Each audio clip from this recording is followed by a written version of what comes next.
talking to a friend the other day whose daughter is at one of Australia's universities, and she said that her friends were all saying, well, this is serious, by the way.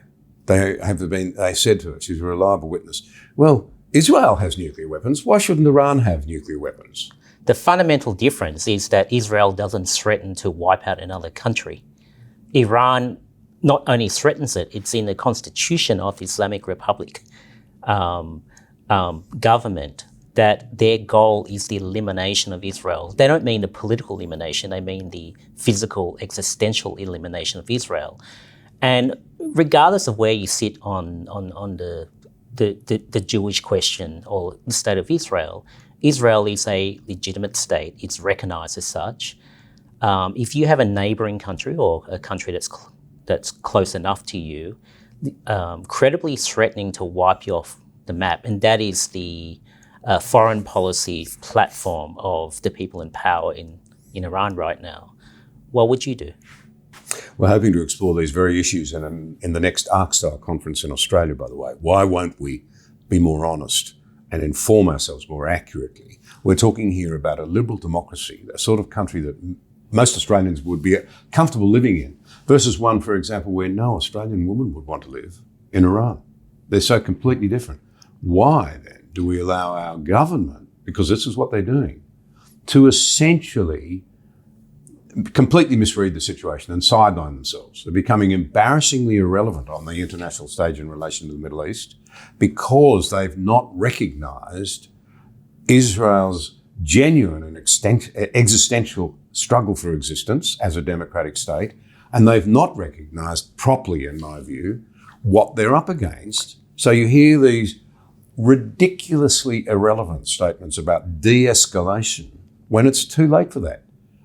You hear the insistence on a two-state solution when it's impossible until Iran and its proxies agree, and they're nowhere near agreeing. This government this current Labor government that I'm talking about, they remind me a lot of my time in student politics. And what I mean is they view the world in terms of the colonisers and the colonised. Yeah. They've got that inherent a priori bias that they do not want to be on the side of so-called colonisers and the wealthy West. And it's a very undergraduate position. Now, that's all fine if you're in university. It's not fine when you're running the country and the foreign policy of the country. So I would say that when it comes to these issues that are now defining our time in history, right from October 7th onwards, Israel, Palestine, Israel, Iran, big changes are happening, and our current government is either not picking it up, is either opposing the sorts of changes that would make the world safer, or, as you say, is simply just becoming irrelevant. It's sort of ideology-driven rather than pragmatic and understanding-driven. There's something good and bad about Australia being where it is geographically.